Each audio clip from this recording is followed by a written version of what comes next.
माता दी माता और बहनों, कैसे हैं आप सब? यह बताने के लिए कमेंट बॉक्स में ज़रूर लिखिएगा जय माता दी। आज की इस वीडियो में हम आपको बताएंगे उत्पन्ना एकादशी 2024 25 या 26 नवंबर पारण समय, व्रत कथा, पूजा विधि के बारे में। लेकिन वीडियो शुरू करने से पहले आपसे एक छोटी सी रिक्वेस्ट है, अगर आप मेरे चैनल पर नए हैं तो प्लीज़ सब्सक्राइब कर लीजिए और साथ ही साथ बेल बटन दबा लीजिए ताकि मेरे नए नए वीडियो का नोटिफिकेशन आप तक पहुंच सके। तो चलिए इस वीडियो को अब हम शुरू करते हैं। हिंदू धर्म में एकादशी व्रत का विशेष महत्व है। हर महीने के कृष्ण पक्ष व शुक्ल पक्ष में एकादशी व्रत रखा जाता है। एकादशी व्रत भगवान विष्णु को समर्पित है। मान्यता है कि इस व्रत को करने से सुखी व शांति की जीवन की प्राप्ति होती है और व्यक्ति अंत में मोक्ष को जाता है। नवंबर महीने में देव उठनी एकादशी व उत्पन्ना एकादशी व्रत रखा जाएगा। जाने नवंबर में एकादशी व्रत कब है? उत्पन्ना एकादशी के दिन एकादशी माता का जन्म हुआ था, इसलिए इसे उत्पन्ना एकादशी कहा जाता है। देवी एकादशी भगवान विष्णु की एक शक्ति का रूप है। मान्यता है कि उन्होंने इस दिन उत्पन्न होकर राक्षस मूर का वध किया था, इसलिए इस एकादशी को उत्पन्ना एकादशी के नाम से जाना जाता है। धार्मिक मान्यता के अनुसार इस दिन स्वयं माता एकादशी को आशीर्वाद दिया था और इस व्रत को महान व पूजनीय बताया था। कहा जाता है कि उत्पन्ना एकादशी का व्रत रखने से मनुष्य के पूर्व जन्म और वर्तमान दोनों जन्मों का पाप नष्ट हो जाते हैं।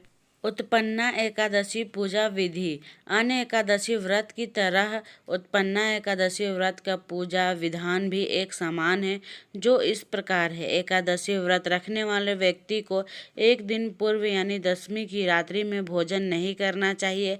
एकादशी के दिन प्रातः काल उठकर स्नान के बाद व्रत का संकल्प लेना चाहिए।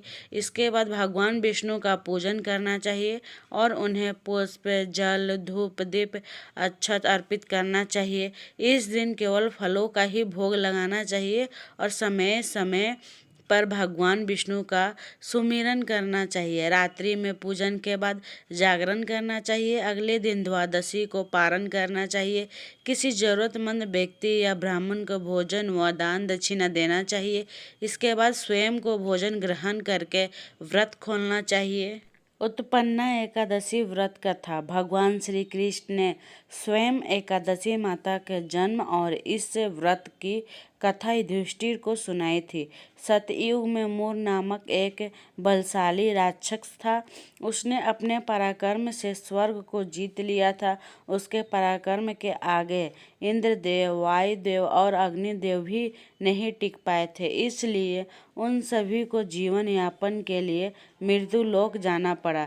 निराश होकर देवराज इंद्र कैलाश पर्वत पर गए और भगवान शिव के समक्ष अपना दुख बताया। इंद्र की प्रार्थना सुनकर भगवान शिव ने उन्हें भगवान विष्णु के पास जाने के लिए कहते हैं।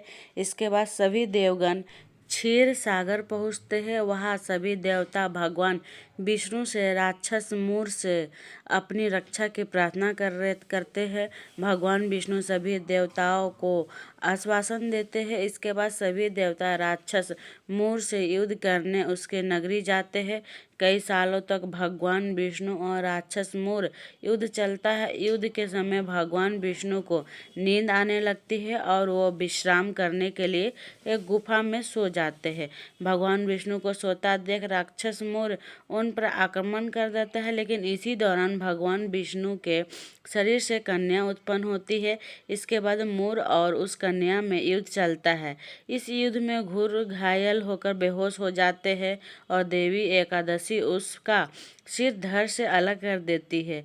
इसके बाद भगवान विष्णु की नींद खुलने पर उन्हें पता चलता है कि किस तरह से उस कन्या ने भगवान विष्णु की रक्षा की।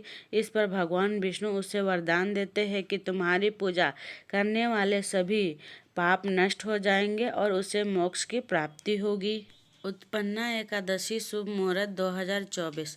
उत्पन्ना एकादशी 26 नवंबर 2024 को सुबह 1:01 से प्रारंभ होगी और 27 नवंबर को सुबह 4:45 पर समाप्त होगी। उत्पन्ना एकादशी व्रत 26 नवंबर 2024 मंगलवार को रखा जाएगा।